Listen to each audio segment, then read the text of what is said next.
This is our hotel at Dambola. এপাশে restaurant and এপাশে পুল দেখা যাচ্ছে, কয়েকজন ফরেনার অলরেডি আছেন সেখানে। এটা হচ্ছে আমাদের হোটেলের রুম। এখানে ছোট্ট একটা সোফা, ডাইনিং টেবিল, একটা ফ্রিজ, একটা ছোট্ট টুল। এটা হচ্ছে ওয়াশরুম, সেপারেট করা শাওয়ার। This is nice.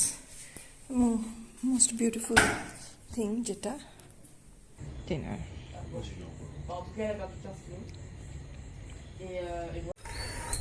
আমাদের হোটেল রুমের সামনে বসার স্পেস, সামনে হচ্ছে পুল, আর তারও সামনে হচ্ছে হোটেল যেখানে আমরা আমাদের ব্রেকফাস্ট করব।